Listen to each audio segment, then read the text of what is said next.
Hai, Era Graha Friends, ketemu lagi dengan saya Catherine. Kali ini di episode Kupikuy yang ke-13.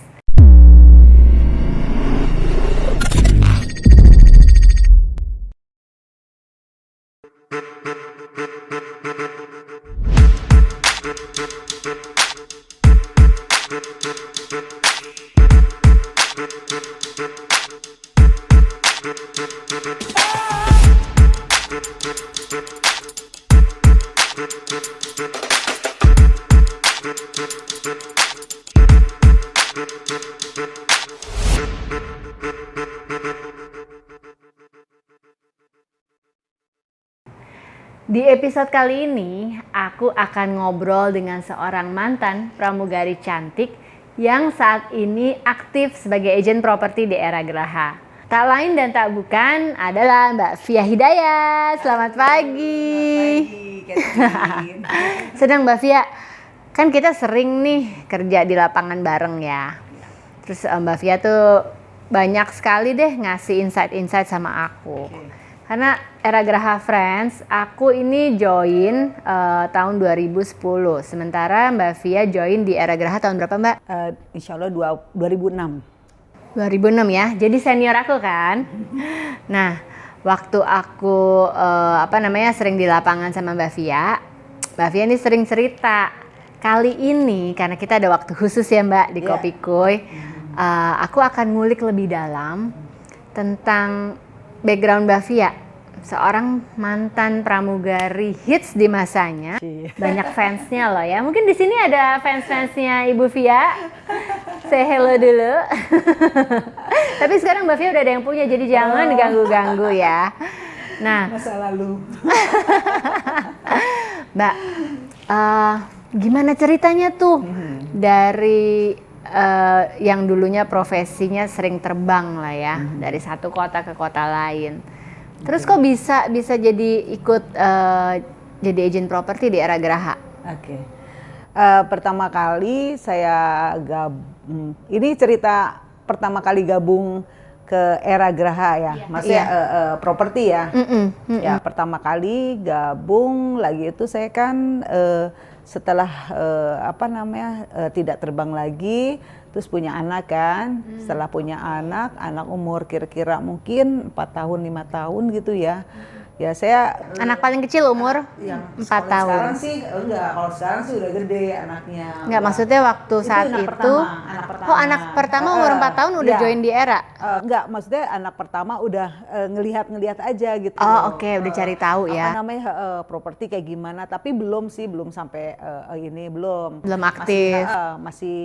Saya kan gabung di Era itu kan 2006.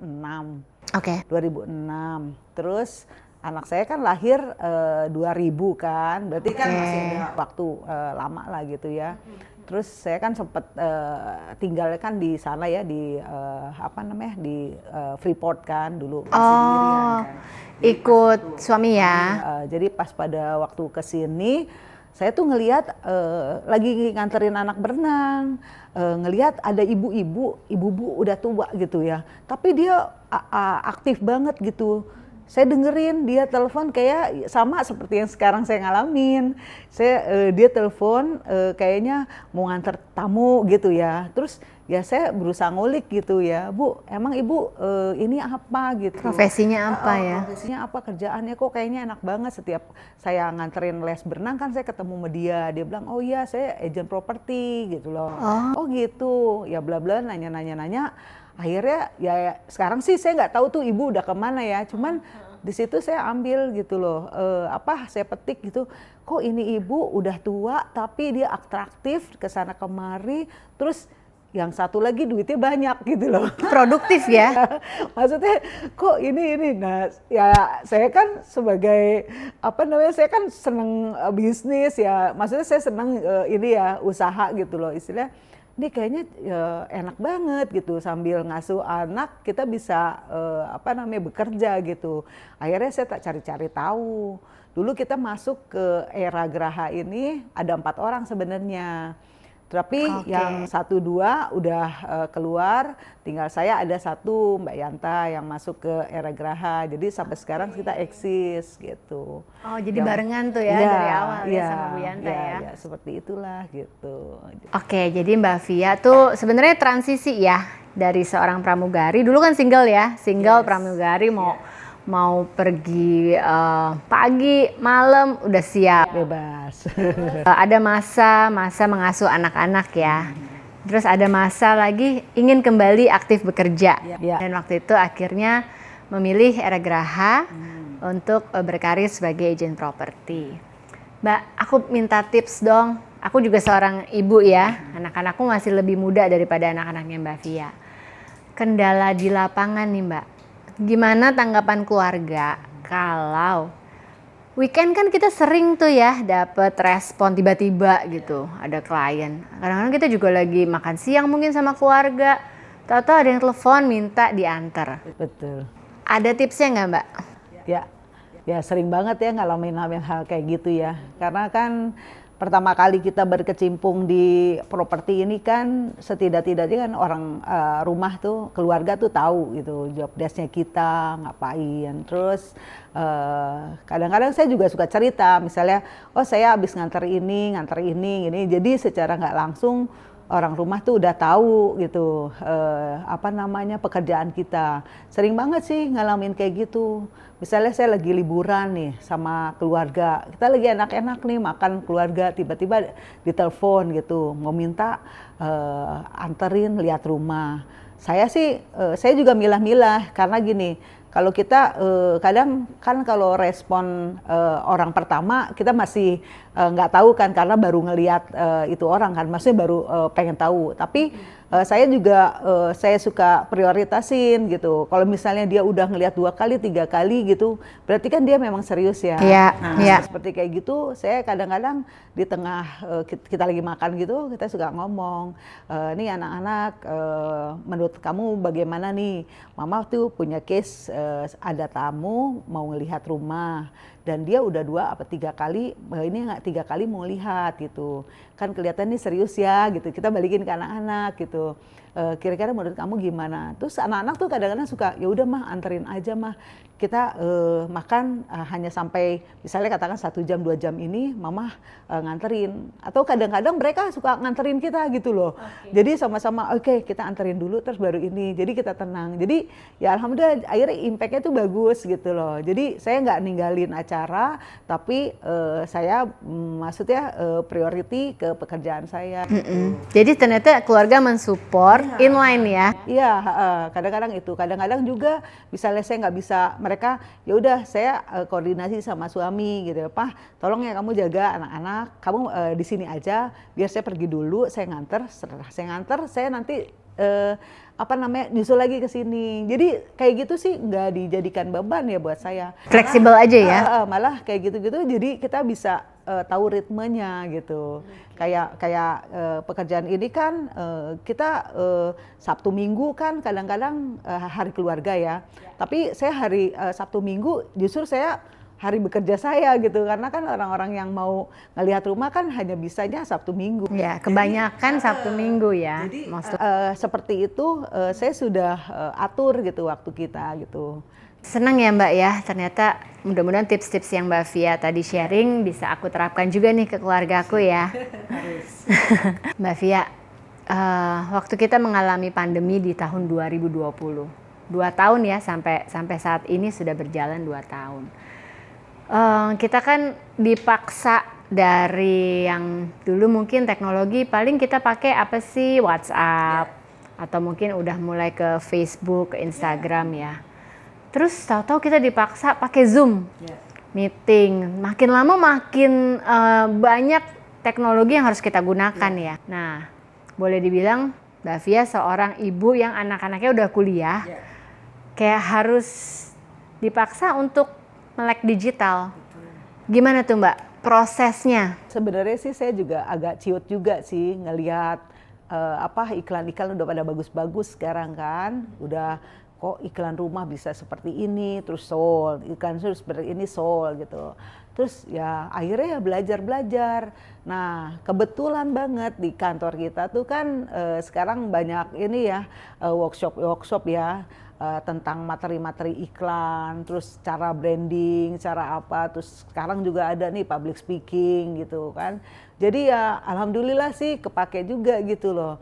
Karena selain kita di rumah juga istilahnya nggak bisa kemana-kemana gitu kan, kita belajar dari rumah ya alhamdulillah sih didukung juga dari kantor gitu. Jadi nggak kalah sama Gen Z ya? Oh enggak lah, makanya saya kadang-kadang ya ada teman-teman yang bilang kok reelnya bagus, termasuk pimpinan saya juga kan bilang kok reelnya kok bagus. Sebenarnya sih saya karena belajar sih ya. Terus saya kadang-kadang kalau bikin reel, bikin iklan itu setelah saya udah bikin draft, saya sama mentor saya tuh, mentor saya ada 3, anak-anak saya semua, anak-anak ABG. Mentornya anak-anak generasi Z ya? Makanya dia kadang-kadang, mama ini jelek, mama nggak bisa kayak begini-gini. Akhirnya dia ngajarin, tapi dia bukan yang apa istilahnya jelek nih mama gini-gini. Maksudnya dia ngajarin supaya mamahnya untuk berkarya lagi gitu. Ini harusnya gini. Oh ya udah belajar ya alhamdulillah sih. Makanya kalau misalnya ini saya suka pakai reel, pakai yang iklan-iklan lain. Iya loh, nggak kalah banget loh sama selebgram zaman now ya. Aku lihat Bu Fia sih sama aku bedanya nggak banyak, kira-kira sekian lah gitu. Tapi aku salut karena yang angkatan aku aja Mbak, kadang-kadang tuh suka masih belepotan banget ya. Tapi aku lihat satu Mbak Fia orangnya mau belajar, update teknologi, terus berani coba. Salah ya udah gitu kan, tinggal di delete ya. Ternyata Mbak pengen tahu juga nih, ada nggak benang merah dari profesi pramugari dengan profesi property agent?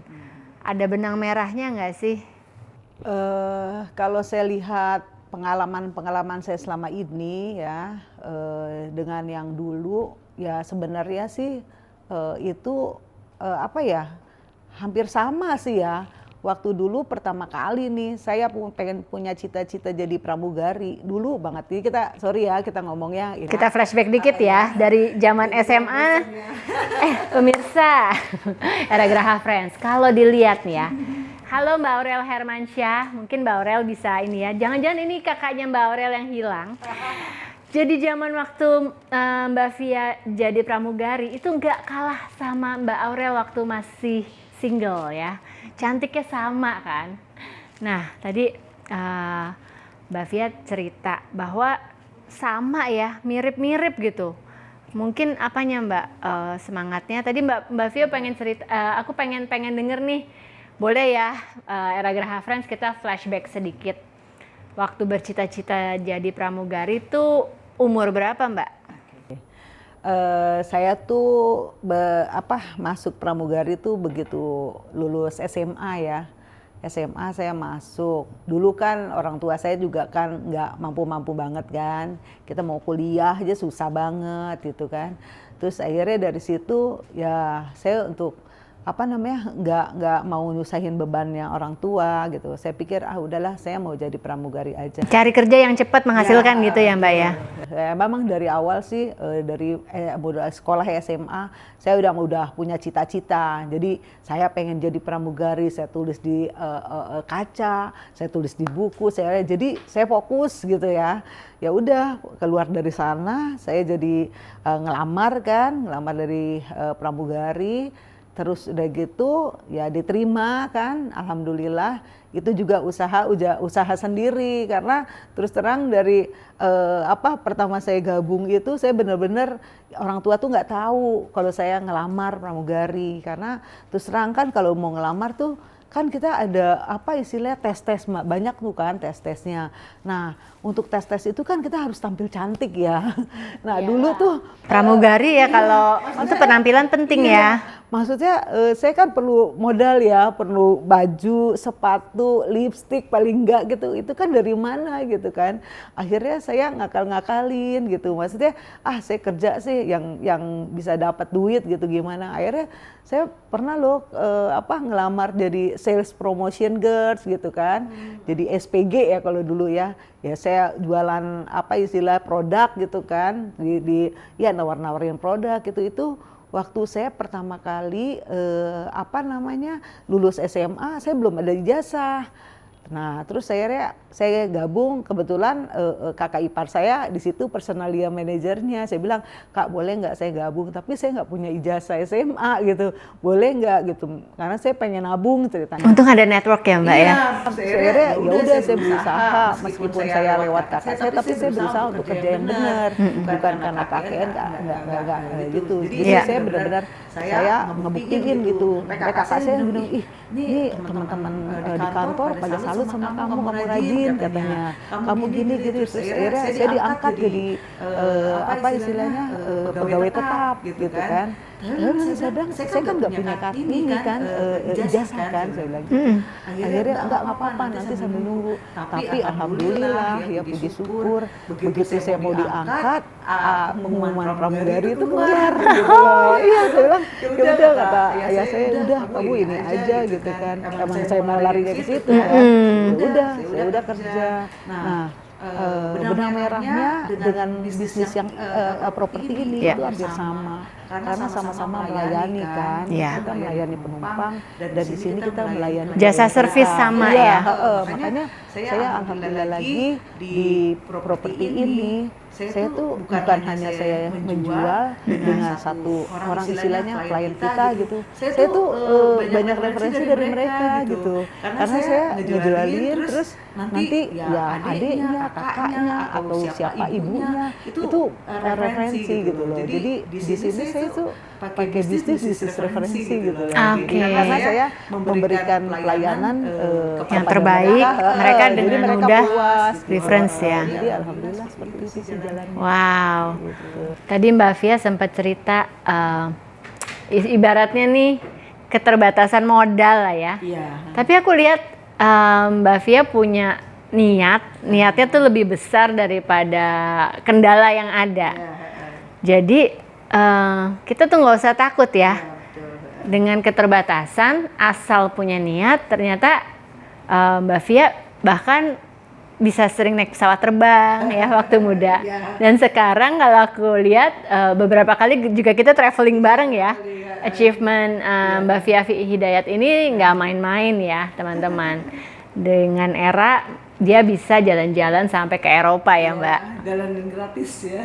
Wah seru ya Mbak ya. Tadi kita udah ngomong jalan-jalan. Kita udah ngomongin digital. Dan Mbak Fia sudah membuktikan bahwa teknologi digital zaman sekarang ini nggak sesulit yang kita bayangin ya. Asal ada niat, mau belajar, ternyata Mbak Fia juga udah bisa aplikasi terbukti ya. Nah Mbak, kalau dari segi semangat, menurut Mbak Fia, ada bedanya nggak sih semangat generasinya Mbak Fia ini sama generasi zilenial sekarang? Saya rasa sih sama ya niatnya ya. Karena gini ya, terus terang saya sih nggak ngelihat ke mana-mana ya. Saya ngelihat ke anak saya sendiri deh ya gitu. Jadi saya patokan tuh ke anak-anak gitu ya. Anak-anak saya kan udah gede-gede gitu. Saya kan suka bertanya juga kan ke dia gitu. Mereka tuh semangatnya juga ini banget gitu. Ada yang satu, "Mama aku pengen usaha, mama aku pengen buka usaha apa PT apa gitu ya." Nah sampai seperti kayak gitu, saya pikir oh ini juga. Makanya saya tuh di rumah nggak mau kalah gitu loh sama anak-anak gitu. Sampai anak saya sendiri yang perempuan kan saya ajakin masuk ke properti kan. Ya, Salsa ya. Begitu datang kan saya udah langsung closing malah ya. Oh iya udah closing. Waduh seneng banget ya. Gitu. Jadi saya tuh emang di rumah saya nggak pernah manjain anak-anak. Jadi artinya kalau dia mau sesuatu dia harus usaha gitu. Even dia mau apa. Dulu yang si Salsa nih malah lebih heboh nih dia kan, ya karena kan dia baru dari SMA kan, terus ya biasalah dia mau ngikut-ngikut teman-temannya gitu, mah aku pengen handphone baru gitu kan, mah apa, ya kita sih di rumah memang nggak pernah manjain, anak dikasih handphone, anak dikasih itu enggak. Yang gampang-gampang tanpa effort ya. Saya langsung gini aja, oke kalau kamu mau handphone, kamu harus bekerja. Kan nggak mungkin saya juga kasih pekerjaan yang saya nggak tahu pekerjaannya kan. Artinya ini loh ada peluang usaha, peluang istilahnya pekerjaan yang mama lakukan ini gampang banget gitu. Kamu cukup cari rumah yang mau dijual atau apa, nanti mama bantu gitu. Akhirnya kejadian gitu. Kita ya udah sebelum itu saya ajak dia training dulu kan cara-cara apa namanya jualan Basic-basicnya seperti apa. Nggak susah sih, makanya kalau untuk ibu-ibu yang mau anak-anaknya mau usaha gitu, kita nggak tahu usahanya apa, udah mendingan ikut properti aja gitu ya kan. Ini salah satu peluang yang baik ya. Saya ya gitu, artinya kan di properti ini kan kita fleksibel gitu kan, kita bisa ngatur waktu kita bisa menentukan rumah mana yang kita mau jual gitu, kita bisa menentukan harga juga. Misalnya kan kita kan kalau ada orang yang mau respon ke kita mau cari rumah, kita kan nggak bisa langsung Bu mau cari yang budgetnya berapa. Ya. Artinya kan dari situ kan kita udah bisa tahu, oh budget segini rumahnya ini gitu Iya, kan. iya. Seperti itu. Saya ajarin ke anak saya. Jadi saya bilang, Sa, kalau mau beli handphone, ikut mama, kamu closing, kamu beli handphone. Nah, akhirnya seperti itu. Makanya waktu saya beli handphone, dia bilang, ya biasa anak-anak kan kadang-kadang ngakalin gitu. Mah, aku mau gimana saya mau teleponnya. Kalau nungguin closing kan lama gitu kan.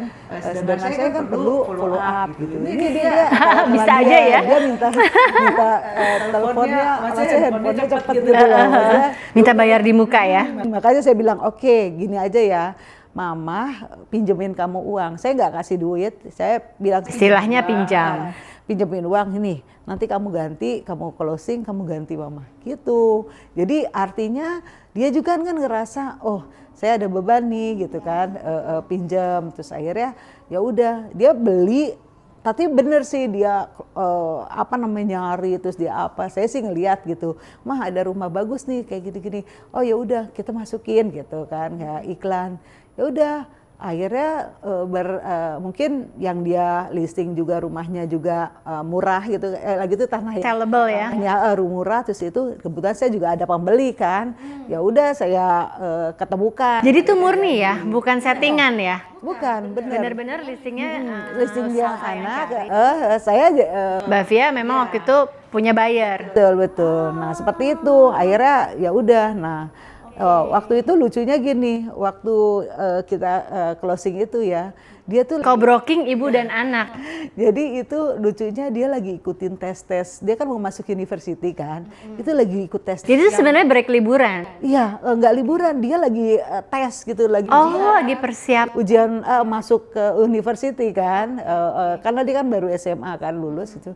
Saya tahu, jadi dia ngebagi gitu antara ini. Jadi saya kadang-kadang pas ketemu klien, kita ini, mama sorry saya tuh lagi ada ujian ini masuk ini, oh ya udah, jadi ya saya handle sih. Ya emang harus kita ada Iya backup lah ya. untuk mengisi kekurangannya dia gitu kan, seperti itu ya. Alhamdulillah akhirnya begitu closing dia kaget juga gitu, seorang anak bisa, maksudnya baru join bisa jualan di atas 1 gitu. Di atas 1 miliar ya. Nah ini sesuatu yang sangat menarik ya, karena profesi ini berarti bisa sepanjang waktu Gitu. untuk segala usia, ya setidaknya minimal lulus SMA lah ya, untuk belajar yang basic-basicnya sebagai seorang property agent. Wah, aku doakan ya, semoga Salsa juga fokus dulu di pendidikannya, tapi siapa tahu nanti kalau udah lulus S1 Iya. pengen juga fokus lagi di property agent ya. Iya. Oke, thank you Mbak Via. Mbak Via, aku pengen ngulik lagi soal bagaimana cara kerja. Karena Mbak Via ini pernah mendapatkan ranking pertama ya di Aragraha, belum lama ini kan. bagaimana effortnya, terus gimana cara kerjanya. Karena yang kita semua tahulah, kalau mau sering closing berarti harus punya banyak listing. Manage gimana Mbak? Oke, mungkin ini buah dari kerja keras saya selama ini mungkin ya. Ya, emang saya kan kadang kita juga tahulah kalau kita bekerja keras, yang di atas juga bekerja keras kan. Iya, memberikan jalannya ya. Jalan. Waktu itu sih ya saya fokus aja gitu loh. Fokus artinya ada listing yang harus saya jual, saya tawar-tawarkan, kebetulan ketemu, ya alhamdulillah gitu. Jadi ya itu, emang kita benar sih di dalam properti ini kita harus banyak punya listing ya, artinya punya listing barang yang kita mau jual gitu ya. Ya. Arti khususnya di GTA ya, Mbak Fia kan juga fokus Pondok Indah, Jakarta Selatan ya. Nah artinya seperti itu. Jadi kita benar-benar kita menawarkan rumah yang kita kita jual. Terus kita juga punya network kan, harus punya network. Alhamdulillah kan di era tuh networknya besar. Jadi orang mau ngejual rumah tuh nggak hanya satu gitu ke orang itu. Jadi kita dibantu juga kan dengan teman-teman kita marketing lain kan. Jadi kita sifatnya kan co-broking ya. Nah seperti itu. Jadi ya itu. Jadi saya juga menjual rumah juga nggak cuman sendiri, jadi butuh bantuan juga, banyak bantuan dari luar juga, seperti itu.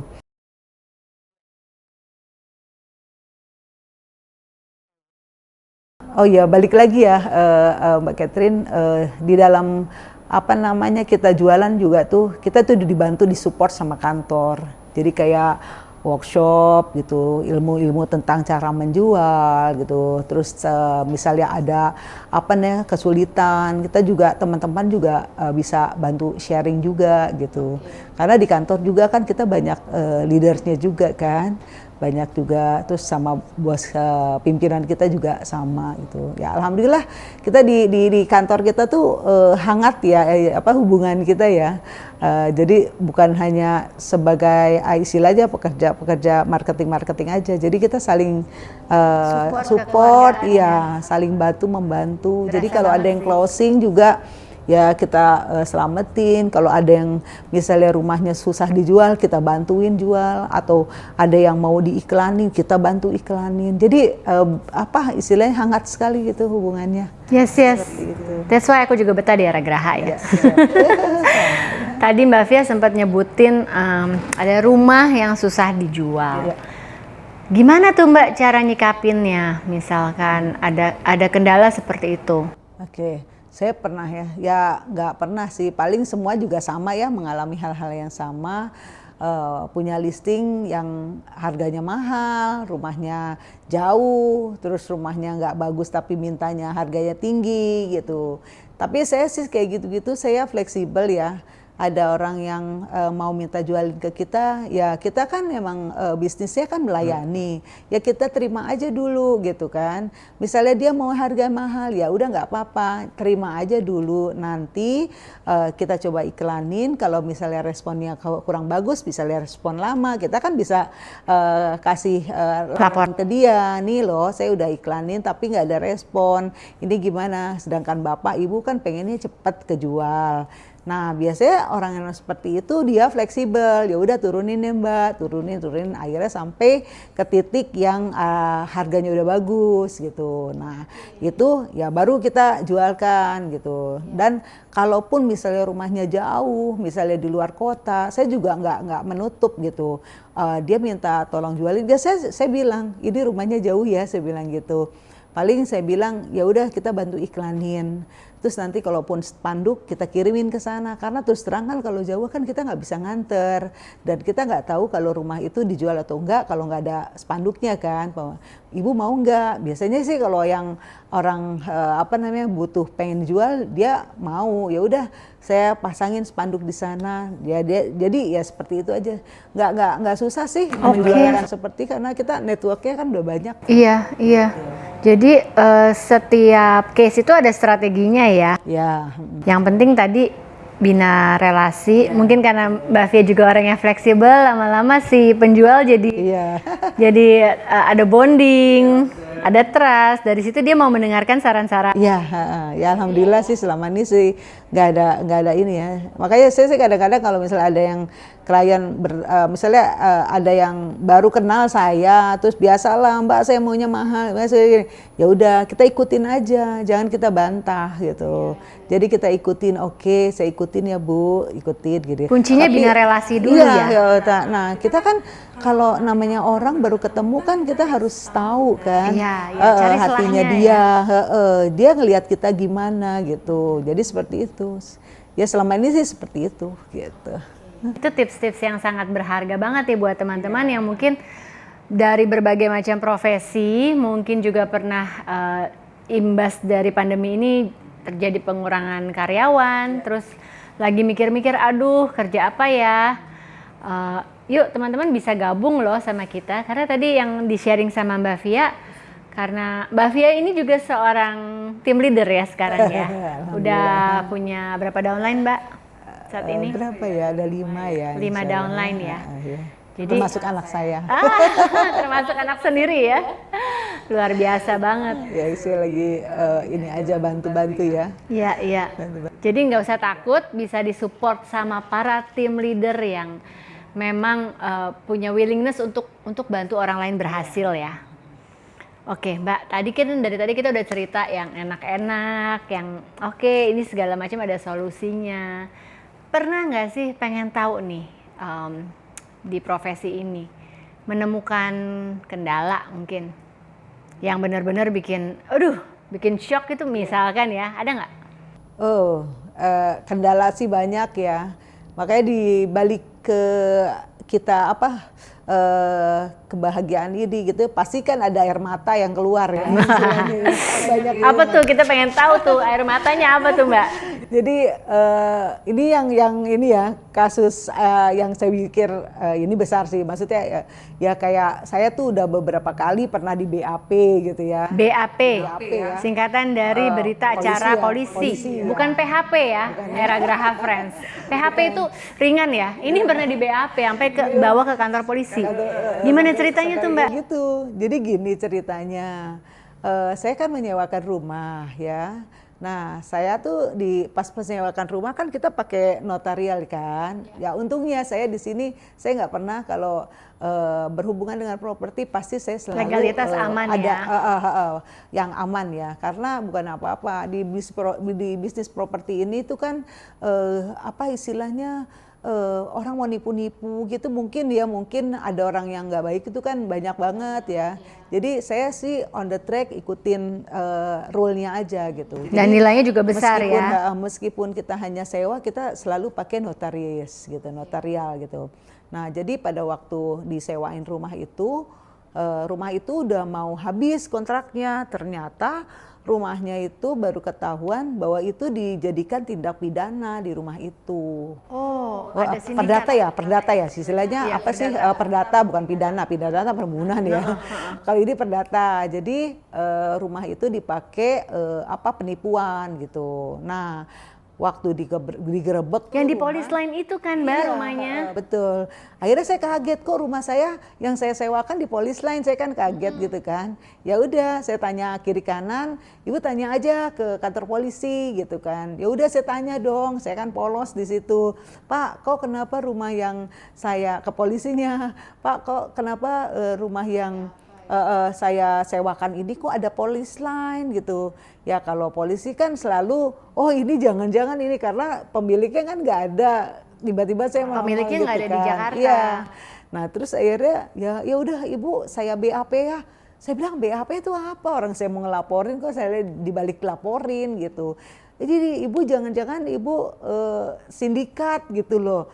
Saya juga dengar ceritanya juga baru dari polisi kalau itu ada polis lainnya itu kan, oh kenapa bla bla bla. Akhirnya ya karena kita prosedur, ya bilang saya bilang saya menyewakan rumah itu prosedur, saya bilang gitu. Akhirnya saya kasih tuh kontraknya notaris ya, akte notarisnya itu ke polisi biar polisi itu. Akhirnya alhamdulillah sih enggak, itu pertama. Terus yang kedua juga ada lagi.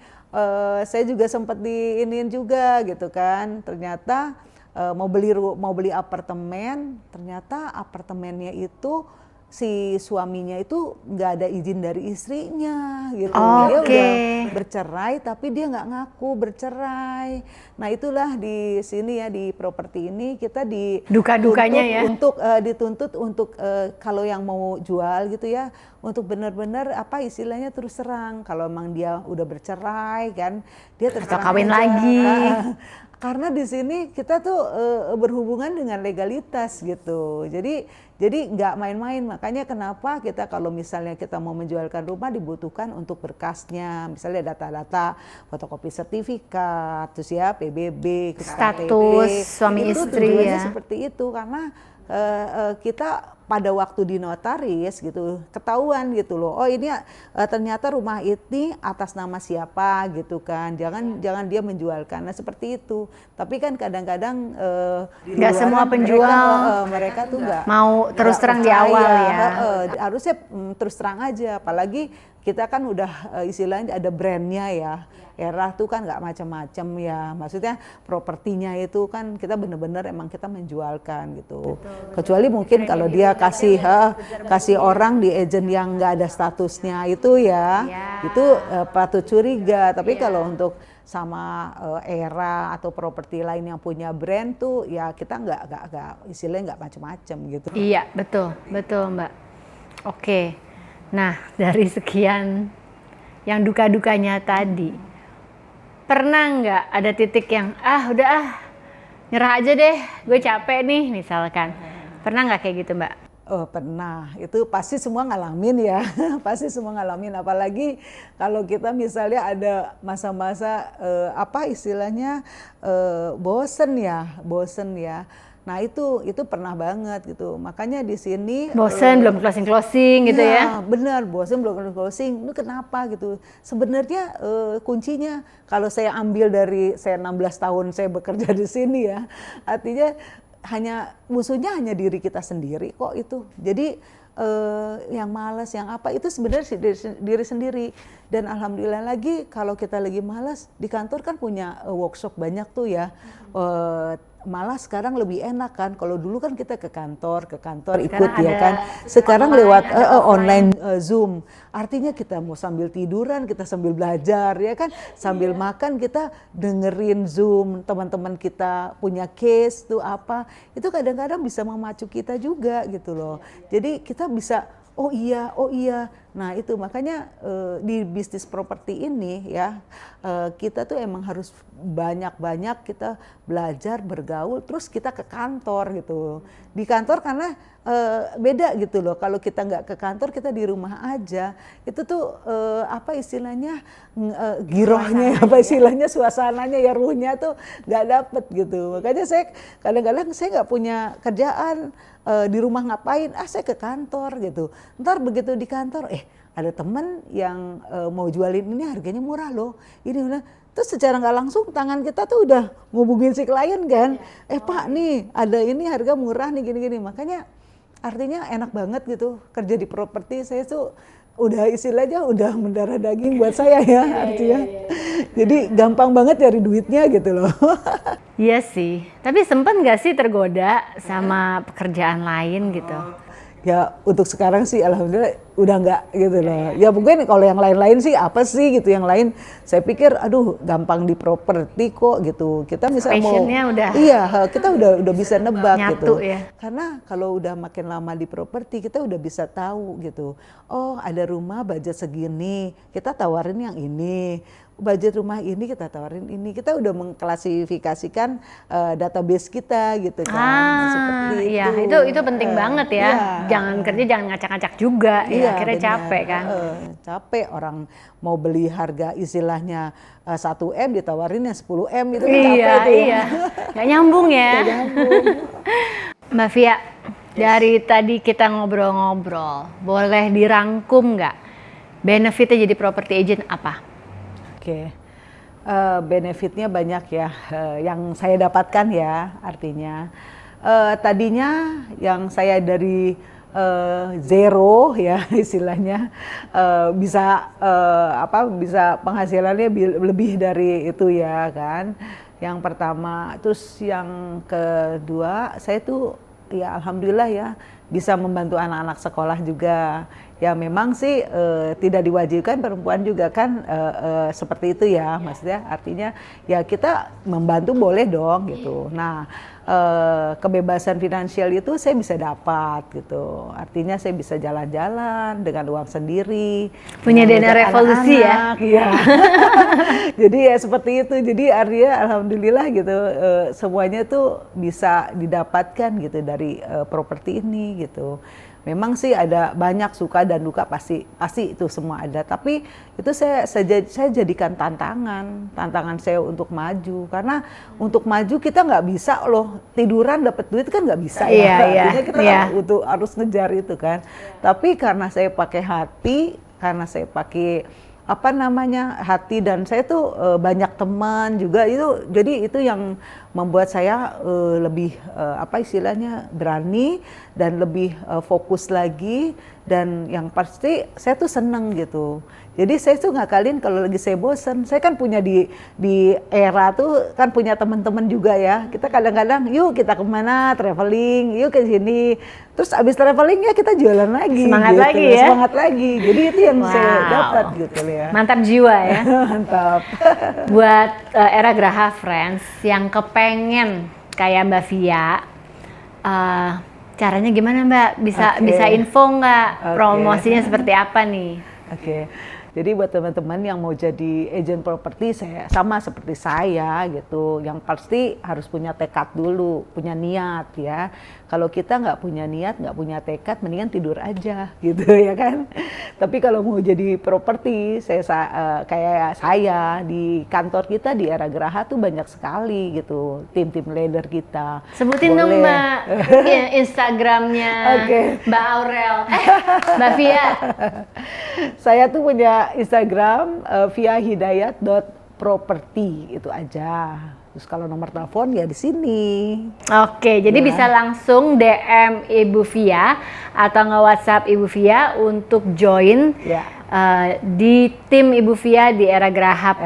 Era Graha Pondok Indah ya. Oke. Viahidayat.property. Jangan tunda, sekarang langsung DM atau WhatsApp. Ya. Terima kasih Era Graha Friends untuk menyimak episode 13 dari channel kita. Supaya dapat terus informasi-informasi yang keren, jangan lupa like, subscribe, dan pantengin terus acara kita. Dan share juga ya teman-teman yang lain, supaya kita nanti bakal menyajikan acara-acara yang menarik. Kalau gitu, makasih banyak Mbak Via. Kupikuy, kulik properti kuy.